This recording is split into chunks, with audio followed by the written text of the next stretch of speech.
Bonjour à tous, mon nom est Sandy Letarte, technicienne équine et fondatrice de Équin Communication, une entreprise de formation en comportement équin. J'ai le plaisir de vous présenter Dr. Sophie Côté, psychologue experte en reconsolidation thérapeutique de la mémoire chez l'humain et l'animal. Bonjour, Dr. Côté. Bonjour, Sandy. Dans le cadre de la formation de praticiens en comportement équin, Sophie Côté enseigne un module sur la neuroscience qui est à l'origine de l'efficacité des protocoles d'intervention enseignés chez Équin Communication. Mais avant d'aller dans le vif du sujet, est-ce que tu peux nous expliquer pourquoi une docteure en psychologie intervient dans une formation en comportement équin?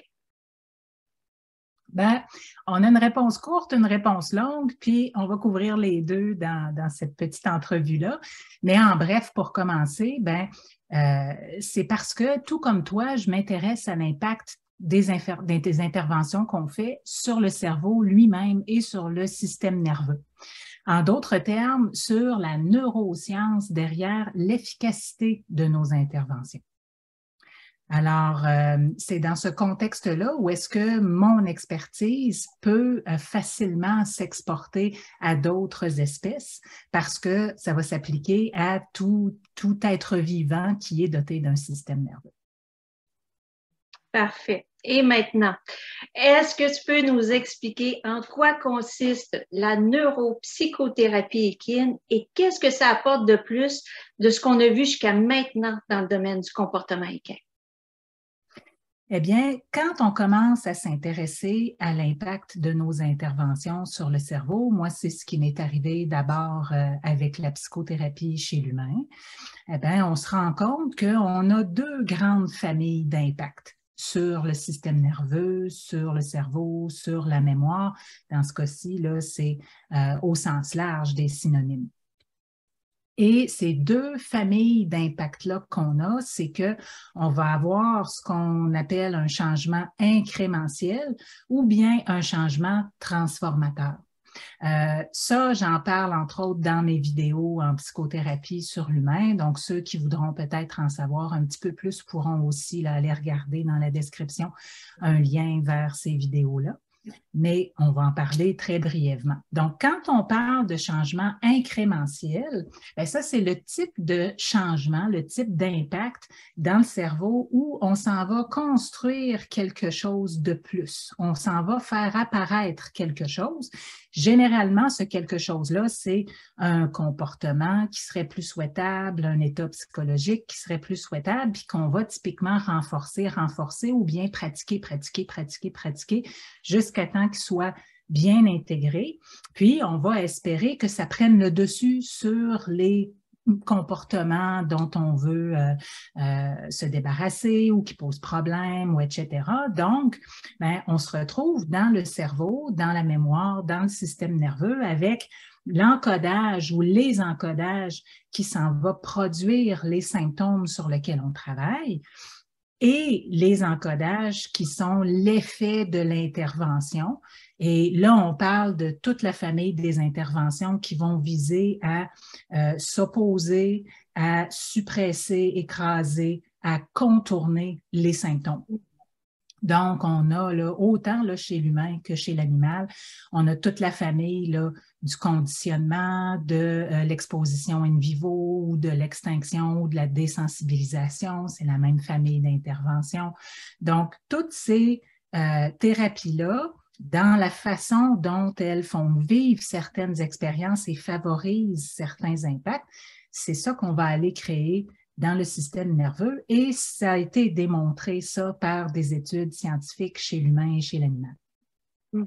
Alors, on va appeler ça un changement incrémentiel parce qu'on crée un incrément et puis, comme dans tout, il y a un avantage puis un désavantage à ces thérapies-là, c'est que cette trace-là qui fait compétition à la trace qui produit les symptômes qu'on veut éliminer, eh bien, quand l'individu, humain ou animal, est exposé au stress, est exposé à la nouveauté, quand ses conditions de vie changent, etc., ben, c'est moins robuste que la trace d'origine qui est beaucoup plus forte au niveau synaptique, au niveau neuronal, et qui, n'ayant pas été transformée, elle est encore là, en arrière, en backup, et puis elle va éventuellement, là, dans la grande majorité des cas, reprendre le dessus. On va penser que c'est une rechute, mais en fait, c'est simplement parce qu'on a créé ce type d'impact-là dans le cerveau. Tandis que quand on travaille avec le processus de reconsolidation thérapeutique de la mémoire, bien, on s'en va passer par un processus qui est génétique, qui est inné à tous les systèmes nerveux dont le but premier est de favoriser la survie. Et donc, on doit être adaptatif envers notre environnement et on doit être capable de faire des mises à jour dans nos apprentissages. Et c'est ça qui a été là, démontré en neurosciences, même pour les apprentissages à forte teneur émotionnelle, comme dans un trauma ou comme dans des conditions de stress très répétées. Auparavant, on pensait que ces traces-là étaient indélébiles. Joseph Ledoux lui-même avait intitulé un chapitre de livre comme ça. Okay? Emotional memories are forever. Okay? Mais donc, c'est parfaitement normal que tout un pan de la psychothérapie puis de l'intervention chez l'animal se soit développé de manière à s'opposer, à écraser ou à contourner les symptômes parce qu'on pensait qu'on ne pouvait pas transformer cette trace-là. Mais maintenant, dans les 20 dernières années, la recherche en neurosciences a bien déterminé exactement quel est ce processus-là pour aller directement travailler la trace, qui est un apprentissage. Hein. L'animal ou l'humain a vécu des expériences qui l'ont poussé à chercher une manière de s'adapter. Et donc, il a développé ces symptômes-là en cherchant à échapper le plus possible à l'inconfort ou à la souffrance. Et puis ça s'est consolidé dans le temps, eh bien, on peut faire marche arrière, on peut aller transformer ces traces-là. Mais pour ce faire, bien, il faut absolument passer par un certain type d'intervention qui va aller créer les expériences dont tous les systèmes nerveux ont besoin pour être capables de provoquer cette mise à jour-là. Et là, c'est là où il faut vraiment y aller au cas par cas. Il faut bien connaître l'espèce pour être capable de bien là, créer sur mesure là, les expériences pour chaque animal, pour chaque humain et pour chaque schéma, chaque trace qu'on veut aller transformer afin d'avoir cet effet-là transformateur. L'avantage par la suite, c'est que, comme la recherche l'a très, très bien démontré, même au niveau moléculaire, on est allé complètement changer cette trace-là. C'est un petit peu comme si on avait enlevé ou modifié le site web, puis que pour les mêmes mots-clés, les mêmes stimuli, ben Google ne nous sort plus du tout là, les mêmes sites web. Alors, c'est ça l'avantage, c'est qu'on passe par un processus qui est complètement naturel, que le cerveau connaît, qui n'appartient à absolument aucun modèle d'intervention chez l'équin ou aucun modèle d'entraînement chez l'équin, comme ça ne passe par aucun modèle de psychothérapie. C'est pour ça que ça a été relativement facile d'exporter ça chez les équidés. C'est parce que, à la base, on est en recherche fondamentale sur l'animal.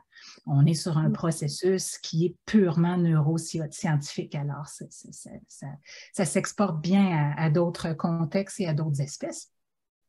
Et puis se retrouver avec cette transformation profonde qui est par la suite, ça aussi ça a été bien démontré là, dans la recherche scientifique, très robuste dans le temps. Et on a même des études qui ont été là, vraiment comparées les deux, un protocole là, par extinction ou désensibilisation, un protocole qui réunit les étapes de la reconsolidation thérapeutique de la mémoire, dans ce cas-ci sur la peur, un apprentissage de peur. Et puis, on a bien vu que dans un cas, ben, dans le cas de l'extinction, on n'arrive pas à changer l'émotion de l'animal et la phobie est très, très facile à faire revenir, même un mois plus tard.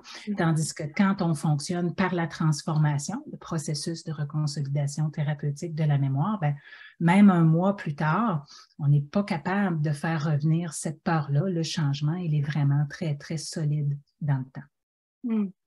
C'est très intéressant. Et justement, est-ce que tu peux nous parler du travail de documentation que tu as fait pour juxtaposer les bases neuroscientifiques sur les protocoles d'intervention qui sont enseignés chez Equin Communication? Eh bien, ce que j'ai fait, c'est que j'ai fonctionné avec une technique qui s'appelle l'ingénierie inverse. Donc, j'avais déjà, c'est comme ça qu'on est arrivé à se connaître, j'avais déjà la suspicion que tes interventions provoquaient de la reconsolidation thérapeutique de la mémoire. Et puis, en apprenant comment comprendre le langage des équidés, comment interpréter ce langage-là sur leur propre base à eux et non en passant par des parallèles avec l'humain, on n'avait pas besoin de faire ça comme on vient de l'expliquer.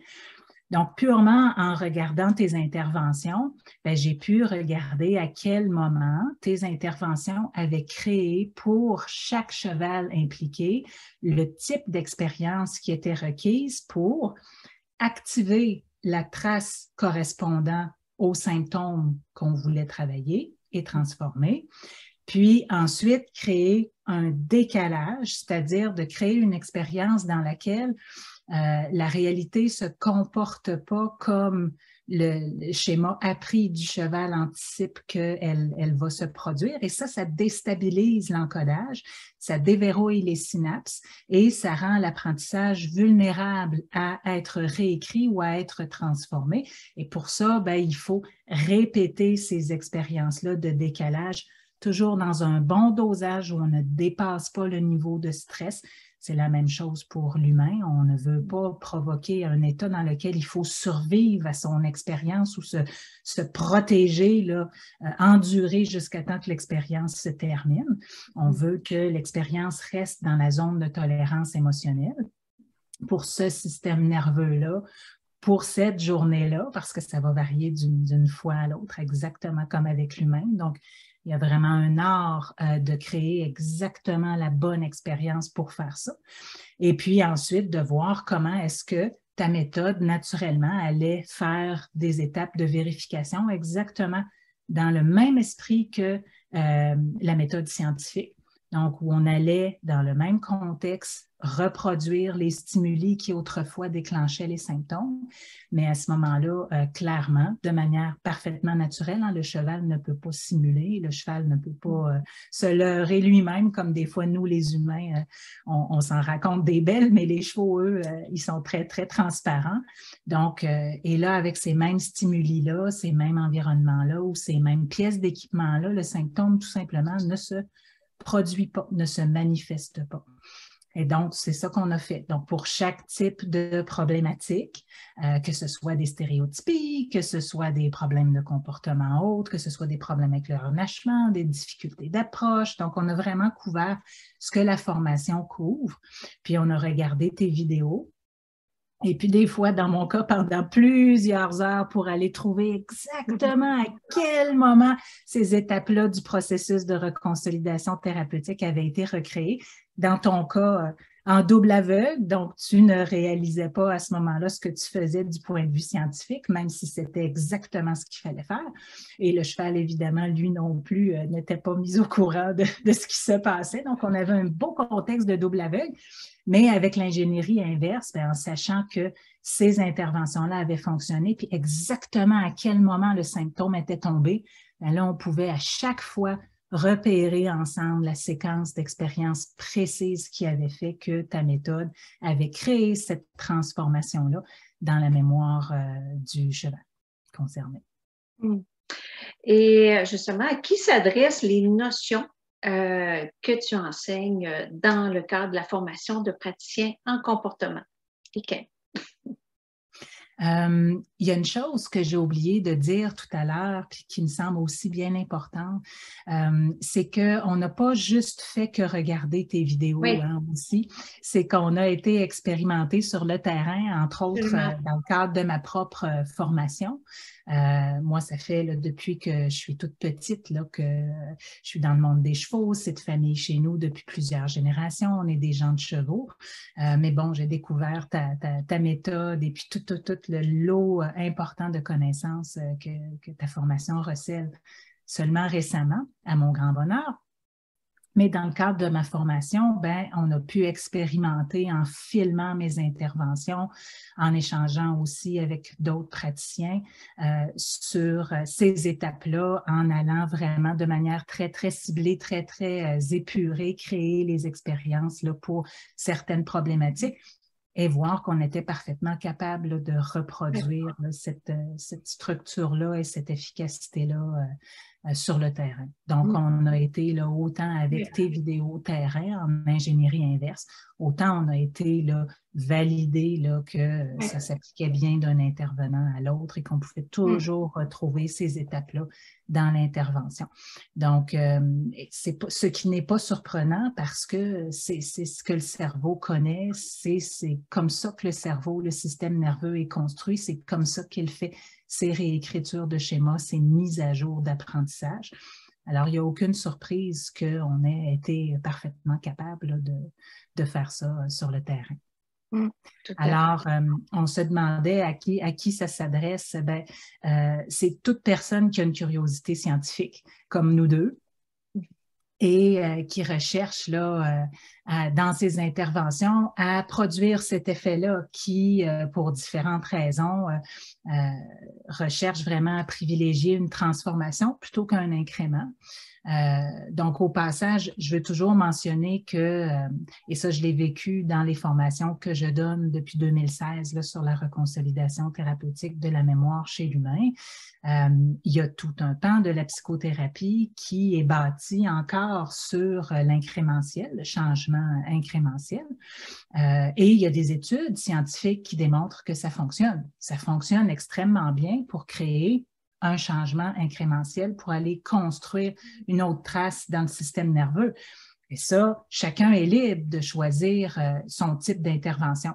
Par contre, on est là pour dire que quand c'est la transformation qu'on recherche sur nos patients, que ce soit des patients équins ou des patients humains, bien là, il y a des choses qui vont faire ça dans le cerveau, il y a des choses qui ne feront pas ça dans le cerveau. C'est vraiment une question de l'expérience qu'on va aller créer. Ça demande des connaissances, ça demande une finesse aussi, une sensibilité sur le terrain.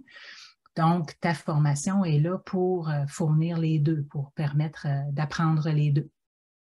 Donc, l'idée, c'est toute personne là, qui a un esprit scientifique, une curiosité, qui recherche l'effet de réelle transformation et de façon rapide sur les schémas ou les apprentissages qui génèrent les comportements indésirables chez les équidés. Toute personne qui cherche à approfondir ses connaissances pour vraiment maîtriser la compréhension du mécanisme d'action fondamentale et universelle derrière les interventions chez Equin Communication, pour pouvoir, c'est là où c'est intéressant, s'adapter rapidement et efficacement sur le terrain par la suite.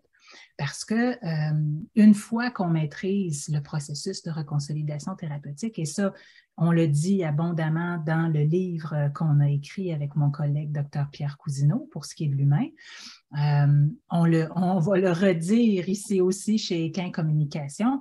L'idée, c'est pas de vendre une technique. L'idée, c'est vraiment d'apprendre ce qui est rigoureusement efficace. Pourquoi?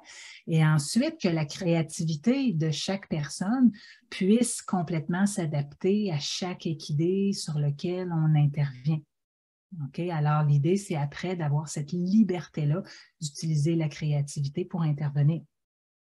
Tant qu'on réunit ces conditions-là, le changement va être au rendez-vous. Une fois qu'on comprend vraiment les ingrédients essentiels qui font qu'une intervention provoque des changements en profondeur et durables, ben, on est ensuite beaucoup plus libre d'adapter n'importe quelle intervention pour qu'elle respecte les étapes du processus de reconsolidation thérapeutique. Alors, c'est ça l'intérêt de se casser un petit peu la tête pour aller voir la recherche scientifique derrière cette efficacité-là, pour ensuite là, avoir la maîtrise et puis la créativité sur le terrain. Tout à fait. Et pour ceux qui désirent lire à ce sujet-là, je vais mettre dans le descriptif le lien d'une revue de littérature à propos des notions que tu enseignes. Alors, bien sûr, ici, c'est un survol, mais pour ceux qui désirent en apprendre plus, c'est surtout l'application pratique qui s'apprend très, très bien, là, en passant. Eh bien, on te retrouve dans la formation de praticien en comportement équin niveau 1 Je vais mettre aussi les liens, le lien, pardon, de ton livre et on en attend un autre de ta part en 2023. Donc, on l'attend impatiemment. Et puis, bien sûr, il y aura le lien pour si vous voulez un peu plus connaître Dr. Côté, là, le lien de son site Internet sera là aussi. Donc, merci beaucoup pour cet éclairage scientifique sur la transformation du comportement dans la mémoire. J'invite les gens à te découvrir. Merci encore une fois. Ça me fait plaisir, Sandy.